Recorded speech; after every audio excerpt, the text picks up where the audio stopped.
Hello, everyone, and welcome back. So, this week, when I was watching the Canadian population clock grow to 40 million people, I noticed that the rate of non permanent residents was going up at the same rate as births and immigrants combined.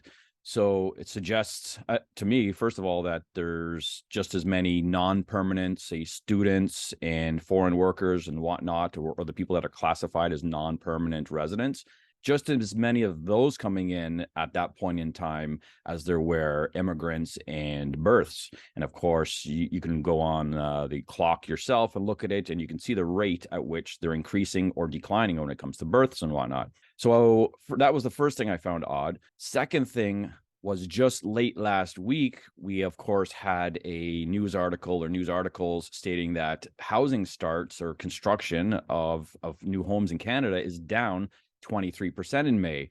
So we have this rising population that's going to create all this new demand for homes and home purchasing, but the construction industry is slowing down on their housing starts. Now, construction materials are cheaper than they were a year ago and 2 years ago when they're at their peak, but for some reason they're slowing down now. So it kind of, doesn't really make much sense. It does to me, but in the narrative, it doesn't make much sense. Anyway, there's a lot of propaganda out there, and I'm going to start with one this week before I get into the national statistics. And this is Exhibit A. Now, I also posted this on my Twitter this week, but I'm going to go into it in a little bit more detail than I did on Twitter. This home sold for almost $500K over asking. Wow, like the market's crazy in Toronto. This Toronto home, that's where it's located, and it sold for $500,000 over. Like the market is just like super hot there, and you guys better get in and buy right now, right? Because it's insane. After only 48 hours on the market, this beautiful brick Victorian townhouse in Cabbagetown was snapped up for $410,000 over asking. Okay, wait, didn't it say almost $500,000 and now it's saying 410,000? Like the first line, once you start reading the article, totally contradicts the title. Unless now we're rounding up from 410 to 500,000. In my opinion, we're supposed to round to 400,000. But anyway, let's read more and see what they have to say. But before 220 Ontario Street sold for an impressive 1.41 million, it actually sat on the market for months, 133 days to be precise. So this market actually sat on the market for 133 days and then sells for 500,000 over asking. Obviously, they listed low. Now, you can read the article, the link's in the description, but what they did was they changed realtors. The new realtor had it painted, or the staging company painted it, new furniture, new light fixtures, and of course, they listed low. Here is the history on that. So you can see the original list price back in November 2022 was 1.525 million, and then they dropped it to 1.435, and then they dropped it to $999. You can see up by the pictures there, and it sold for $1.41 million. So the house actually sold for $115,000 under the original list price, but it's being portrayed that it sold incorrectly at $500,000 over. So anyway, just be careful, what you're reading and kind of the headlines that reach you, because you have to read in between the lines. Actually, these ones, you don't even have to read in between the lines. You just have to read the lines to find out that headline is very misleading and exaggerated, and the reality of the situation is what I just showed you. Moving on to the CREA stats. Canadian home sales continue to pick up steam in May. Statistic released today by the Canadian Real Estate Association, CREA, show national home sales were up again on a month-over-month basis in May 2023. Home sales recorded over Canadian MLS systems posted a 5.1% increase between April and May 2023, building on the double-digit jump in April and smaller gains in February and March. So taking a look at the chart here, you can see that, yes, they're up from the low, almost a record low besides the pandemic. We're still well below the 10-year moving average. The actual, not seasonally adjusted, number of transactions came in 1.4% above the same time last year. While this was a small gain, it was notable in that it was the first national year-over-year sales increase in almost 2 years since June 2021. So you got to remember, last year in May was like the center or the middle of the real estate free fall in prices and sales. So we're 1.4% above that for sales. So it's still very, very low sales. And of course, we're going to talk about low inventory, but the sales are very low historically. The rebound has been evident for a number of months at this point, but May really drove the point home with year-over-year comparisons for both national sales activity and national home price back in positive territory, said Larry Surqua, chair of CREA. That being said, the degree to which a recovery will be able to play out on the sales side as opposed to the price side will come down to supply, which remains quite low. So, of course, he's saying that a recovery in sales, not in the prices, right? They figure that the prices have recovered somewhat, but the sales part hasn't played out. As you can see on that sales chart, we're still well below the 10-year moving average for the number of sales. And of course, supply is increasing now. So we'll see, will that positively affect sales or negatively? I think that sales will still remain historically low, but we're going to see some downward price movement now with the increased number of new listings, because there really are increasing everywhere right now in Canada. I've seen reports in Toronto, Vancouver. The number of new listings is picking up substantially at this point. A rebound in housing activity this year was never really in doubt because we knew the demand was there. The only question was around timing, and that was answered this spring, said Sean Cathcart, CREA's senior economist. And I think that's probably a fair statement. There always was demand there, real demand from end user buyers that, unfortunately, in my opinion, have been kind of suckered into the market on buying at reasonably high prices or very high prices when they think that they're getting a reasonable deal compared to maybe February last year at the peak.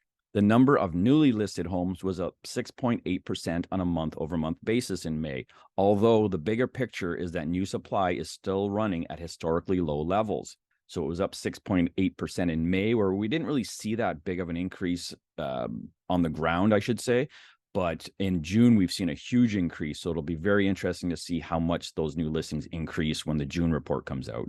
With sales and new listings up by similar magnitudes in May, the sales to new listing ratio was 67.9%, little change from 69% in April. The long-term average for this measure is 55.1%. So, of course, we're still in a seller's market. There's no denying that. But you can see the little change. It shows that we've actually dropped a good little bit there. So that little change is very reflective in this chart. So I probably disagree that it's little changed. It has changed to the downside, getting back to a more balanced market, although we're not there yet. And just looking at the year-over-year percentage change by province, you can see all of Canada from May last year to May this year. We're up around 3%, with BC, Alberta, and Nova Scotia showing year-over-year increases, and the rest of the provinces showing declines or losses over May last year. And here is the average residential price in Canada. I'm going to put this into my own data now and do a little bit of analysis on it. An increase of 1.8% month over month from April to May this year, nationally speaking, or $13,000. 2.5% increase from last May, or $18,000. And we're down 10.7% nationally from the peak, or $87,000. And actually, I just want to take a look at that right shoulder now. You can see that it was heading straight up and it started to level off. I think in June, we could see it might post a small decline or be level, but I think that we're going to see a reversal at this point now. Taking a further look at the head and shoulders trend, we can see the neckline here, $171,000 loss from the peak to the recent bottom. And of course, we've gone up from there, but our target is down below the 500,000 on another 171,000 down from our recent lows. So it's a pretty big drop in prices. I'm expecting, I've previously called for, we could be in the 400s, but it looks like, just look at the history there, like that 500,000 seems like a good support line. So I would bet probably that we're going to see $500,000 average prices in Canada at some point during this upcoming recession. But that's an over $200,000 loss, which again is not unheard of, especially with the gains we've had in the recent years. One more thing I just wanted to point out was the concept of a bear market rally. Usually bear market rallies are some of the strongest rallies we see, whether it's stocks or real estate. And I just wanted to look here at some historical ones in our data. If we go back to January 2017 on the left there, we had a rally of $89,000 in that, it was combined months there. And of course, look what happened after that. Next one was $119,000 in mid 2020, that was after the pandemic restrictions got lifted and everyone started buying homes again. Of course, we didn't have a drop after that because of all the stimulus and low interest rates. And then we had another $113,000 rally. This was not a bear market, mind you. And we saw some drops after that. And then the big one at near the top or near the peak was $103,000, followed by a $187,000 decline.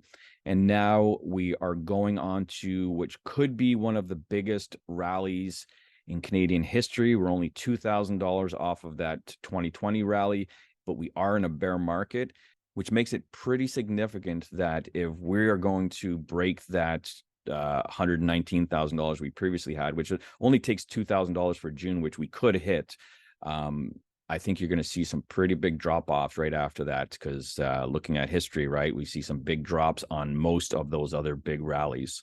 So it's pretty much just like the old saying goes, what goes up must come down, and it always does. And one more thing I wanted to point out, just back to that chart for 1 second before I move on. If you look at where we are now with the green line in May 2023, we are at pretty much the same price points that we were at in the spring and the fall of 2021. You can see there those two kind of peaks, very similar price points to now. And of course, we all know there was a lot of variable rate mortgages taken out at those ultra low rates back in 2021. So a lot of them had fixed payments, but a lot of them didn't. A lot of them are true variable rates with variable payments. So I just wanted to compare what those people paid then compared to what they're paying now and look at the data on that.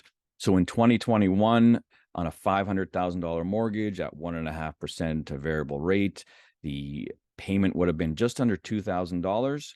And look at the interest there just below that. The interest paid would have been $625 a month.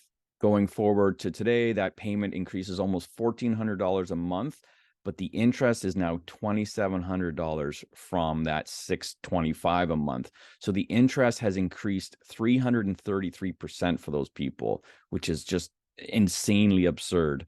And instead of paying that $625 in interest, they're actually only paying $668 in principal off their loan.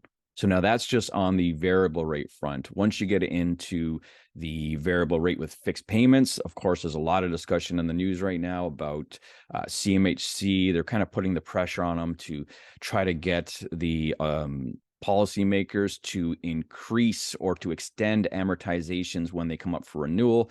CMHC is pushing back, saying this is not the right thing to do. We don't want to extend amortizations. So it's going to be interesting to kind of see where that goes in the coming months and years, because once those fixed rates from 2020, 2021, and even last year come up for renewal, there will be a whole lot of pain in the mortgage and residential real estate industries.